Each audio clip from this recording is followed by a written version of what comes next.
स्वागत है Rajasthan set channel पर। और बात हम राजस्थान स्टेट एलिजिबिलिटी टेस्ट के ऊपर हमने बात की थी। दोस्तों पूर्व जो क्लास में मैंने बात की थी उसमें आपको पूर्व का 2012-13 का जो नोटिफिकेशन था उससे अवगत है वो करवाया था। और मैंने आपसे है वो एक बात कही थी कि मैं प्रथम प्रश्न पत्र होगा उसके ऊपर आगामी क्लास में चर्चा करूंगा। तो आज इस क्लास में है वो मैं चर्चा करूंगा कि जो हमारा प्रथम प्रश्न पत्र जो सेट में पूर्व में आयोजित होता था वो किस तरह का होता था, क्या सिलेबस है वो इस प्रथम प्रश्न पत्र में होता था, वर्तमान में नेट में है वो इसमें क्या चेंज हुआ है और आगे जो नया सिलेबस आएगा उसमें क्या है वो आएगा, और साथ ही साथ हमें है वो इस दिशा में किस तरह से आगे बढ़ना है, कौन सी है वो चीजों के ऊपर हम कार्य करें। तो आप देख रहे हैं यहां पर मैंने लिया है सेट प्रथम प्रश्न पत्र। साथ ही साथ प्रथम प्रश्न पत्र की है वो हम रणनीति भी आपके साथ में है वो साझा करेंगे, किस तरह से हमें है वो आगे चीजों को लेकर चलना है ताकि हमारा प्रथम प्रश्न पत्र हमें बैकअप दे। आगे सब्जेक्ट में तो हम अपने आप ही खेलेंगे। आप सभी है वो विद्वजन है, गुणीजन है, तो सब्जेक्ट में तो आपसे है वो बेटर कौन कर सकता है, कोई नहीं कर सकता। प्रथम प्रश्न पत्र में है वो हम यहाँ पर है वो मिलकर कार्य को आगे बढ़ाएंगे ताकि एक मजबूती से कार्य है वो किया जाए और उस मजबूती के हकदार है वो आप लोग रहेंगे। एक चीज मैंने ये भी ली है कि सबसे बड़ी बात ये होती है कि चीजों को समझना है तो उसके लिए पूर्व जो प्रश्न है वो हमारा एक बेस का काम करता है, एक आधार का काम करता है। जब तक पूर्व प्रश्न उनकी प्रकृति को नहीं समझेंगे तब तक चीजों को करना थोड़ा सा है वो जटिल होता है। इसलिए हम है वो यहाँ पर पूर्व प्रश्नों की प्रकृति पर बात करेंगे और रणनीति भी है मैं आपसे साझा करूंगा। उससे पहले है वो हम थोड़े से सिलेबस की चर्चा करते हैं कि जो 2012-13 का सिलेबस है वो क्या रहा था। दोस्तों यदि ये देखा जाए तो ये 2012-13 का आपका है वो सिलेबस था और इस सिलेबस से आप थोड़ा सा अनुमान है वो लगा पाएंगे, एक मानक है वो हम निर्धारित करते हैं। तो यहां पर कहा गया है कि प्रथम प्रश्न पत्र शिक्षण एवं शोध अभियोग्यता का पेपर होगा, यानी जो फर्स्ट पेपर होगा वो शिक्षण और शोध अनुसंधान का है वो पेपर होगा। सामान्य अभिरुचि का प्रश्न ये होता है, ठीक बात है, ज्यादा फैक्चुअल भी नहीं होता है और ये हमारी मैच्योरिटी के ऊपर विशेष रूप से काम करेगा। हमारी चीजों के बारे में अंडरस्टैंडिंग कितनी, उसी अंडरस्टैंडिंग से ही हम चीजों को अप्रोच करके है वो करेक्ट है वो कर पाएंगे। तो ये चीज एक बड़ी रहती है। कहा गया है कि इस परीक्षा का जो मुख्य उद्देश्य है वो परीक्षार्थी की शिक्षण और शोध की जो क्षमताएं हैं उसको ज्ञात करना।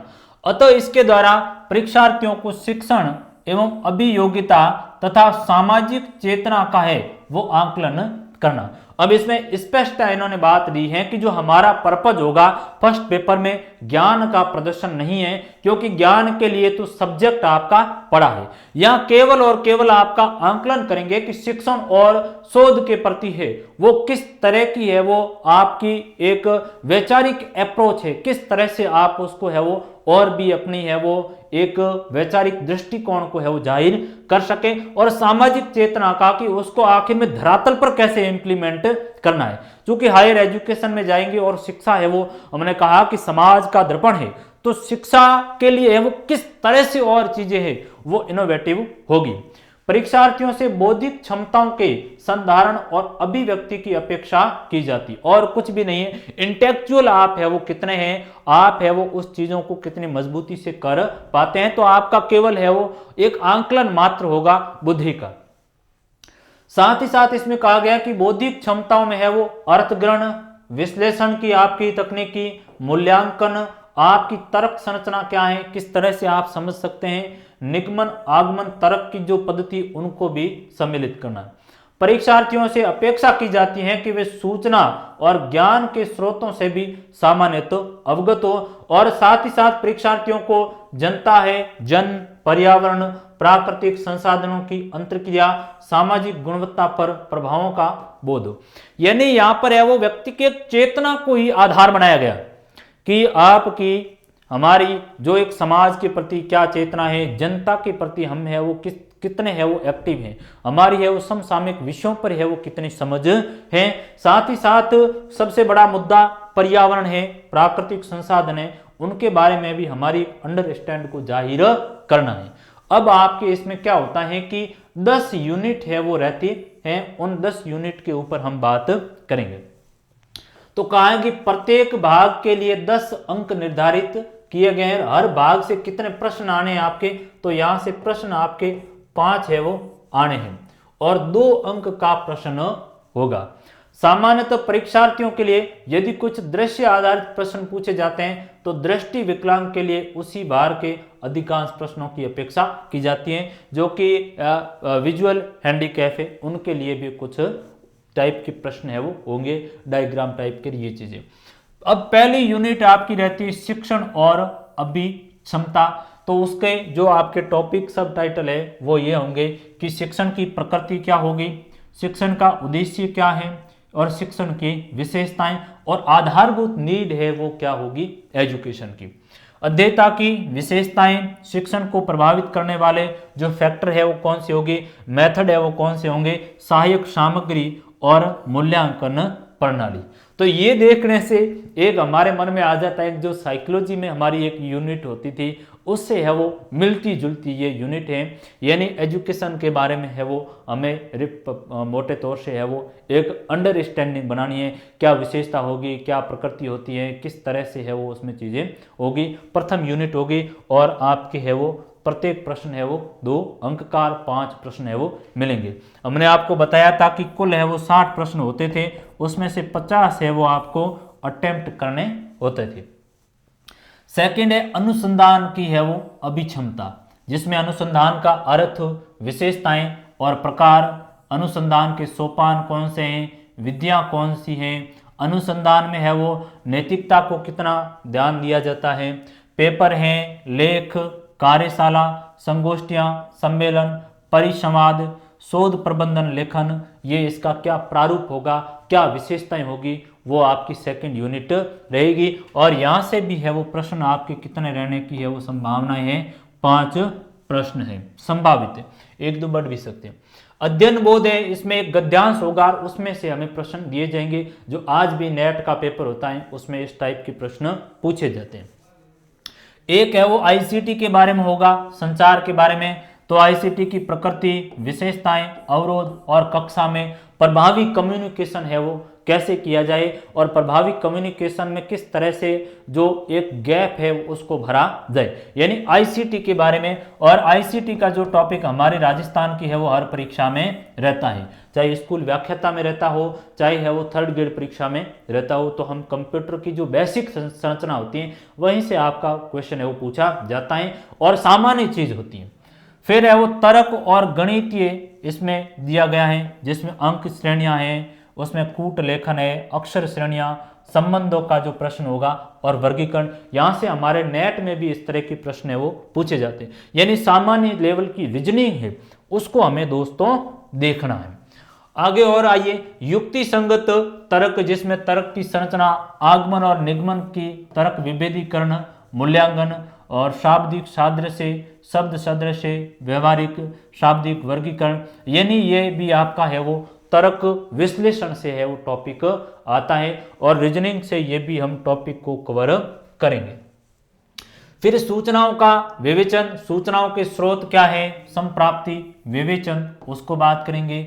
संख्या और गुणात्मक सूचनाएं और रेखागण, चित्रण और मानचित्रण, यानी इंफॉर्मेशन का है वो एक तरीके से एक यूनिट आपकी पूरी है वो रहती है। तो यहां से 2, एक संचार की भी और एक इंफॉर्मेशन, 2 यूनिटें ये रहती हैं। फिर सूचना और संचार प्रौद्योगिकी यानी आईसीटी का जो पूरा भाग है वो यहाँ से आता है। शब्दावली, अर्थ, लाभ, हानि, उपयोगिता, इंटरनेट, ईमेल, तो यहाँ से है वो कंप्यूटर के प्रश्न पुट अप होते हैं। तो ये 2 और 3 यूनिट है वो लगभग सेम कंडीशन में आ जाती है। बहुत ही सिंपल सा है वो इसका सिलेबस रहता है, इसलिए ज़्यादा है वो चिंता करने की बात नहीं। हम अक्सर क्या करते हैं, नेट का एग्जाम देते हैं उस समय सिलेबस को देखते ही नहीं, और ये आज जो नेट का पेपर होता है उसका भी यही का यही सिलेबस है, ज़्यादा बदलाव नहीं है। आगे देखो, पर्यावरण के मुद्दे हैं वो उसमें पूछे गए। पर्यावरण से आज भी नेट में भी पूछे जाते हैं। फिर प्रदूषण का उद्गम कहाँ से होता है, उद्गम भाई प्रदूषण किस तरह से होता है, क्या कारक हैं, प्रभाव है, प्राकृतिक एवं ऊर्जा संसाधन है उनके बारे में, और प्राकृतिक संकट से कैसे बचाव किया जाए, यानी पर्यावरणीय मुद्दे हैं। फिर इसमें एक आता है उच्च शिक्षा प्रणाली, शासन, राजनीति एवं प्रशासन। अब इसमें हायर एजुकेशन की संस्थाओं का भी एक टॉपिक आता है, और साथ ही राजनीतिक जो हमारी सामान्य है वो प्रशासन के बारे में भी है, वो एक बिंदु रहता है। तो भारत में उच्च शिक्षा अनुसंधान की संस्थाएं, औपचारिक और दूरस्थ जो शिक्षा DLP है उस पर, व्यवसायिक, तकनीकी और सामान्य एजुकेशन, मूल्य, शासन, राजनीति के ऊपर भी बात होगी। यानी राजनीति के ऊपर एक यूनिट आती है, कॉन्स्टिट्यूशन के सामान्य सवाल है वो यहाँ से हमें पूछे जाते हैं। तो ये तो एक प्रथम प्रश्न पत्र की हमारी बात हुई, और प्रथम प्रश्न पत्र में हमने ये देखा है मोटा मोटा कि आपका जो फर्स्ट पेपर होगा ये फर्स्ट पेपर, और इस फर्स्ट पेपर में हमने कहा कि 60 प्रश्न है वो होते थे जिसमें से 50 करने पड़ते थे। अब आगामी क्या होने की कंडीशन है वो ये होने की है कि 50 प्रश्न इसमें होने की संभावना है वो लगी रहती है कि लगभग 50 प्रश्न ही रहेंगे जो ये सिलेबस होता था। क्या है वो इसका सिलेबस होने की गुंजाइश है, तो इसका सिलेबस जो होने की गुंजाइश रहती है वो मोटा मोटा यही लगता है कि इसमें कोई आमूलचूल परिवर्तन नहीं होगा। मोटा मोटा सिलेबस तो यही आएगा, चाहे शोध वाले हो, चाहे ICT किया हो, चाहे हायर एजुकेशन किया हो, ये सिलेबस तो आपका लगभग समकक्ष आएगा। उसमें तर्क जो समझ है, गणित, रीजनिंग वाले वो भी आएंगे। इसमें हुआ भाग तो इसके साथ साथ जो अभी आपको बताया है इस पुराने सिलेबस के साथ साथ में राजस्थान का पोर्शन है वो जुड़ सकता है। अब राजस्थान में कला संस्कृति हो, चाहे राजस्थान की ज्योग्राफी हो, राजस्थान का जो इकोनॉमिक्स है आपके है वो फ्लैगशिप स्कीम हो सकती हैं, या चाहे समसामयिक हो सकता है, ये मुद्दे जोड़ने की है वो प्रबल संभावनाएं रहती हैं। तो चीज़ हुई तो इसमें जुड़ेगी, बाकी घटने वाली चीज़ यहाँ पर लग नहीं रही है। फिर भी चीज़ें आई तो हम उस सिलेबस के अकॉर्डिंग उस दिशा में आगे बढ़ेंगे, लेकिन हमें मिनिमम अभी है वो यही क्राइटेरिया तय करके चलना है। तो ये दो चीज़ें तो आपके सामने आई। अब तीसरी जो बात मैं बता रहा हूँ वो अभी ये है कि हम जो क्राइटेरिया अभी लेकर चलेंगे वो नेट अभी NTA जो आयोजित करवा रही हैं उसी को लेकर चलेंगे। तो अभी जो सिलेबस फर्स्ट पेपर में है नेट वाला उसको लेकर चलेंगे, और साथ ही साथ उसके पूर्व प्रश्नों की भी व्याख्या करेंगे। यहाँ पर बोर्ड के ऊपर मैं करवाऊंगा, और लाइव भी है वो हम उसका सेशन आयोजित करवाएंगे, ताकि हम मिलकर के एक है वो बॉन्ड बनाएंगे, एक मिलकर के है वो चीज़ों को आगे है वो बढ़ेंगे। तो ये एक मोटा मोटा हमारा खाका होगा आपके सामने।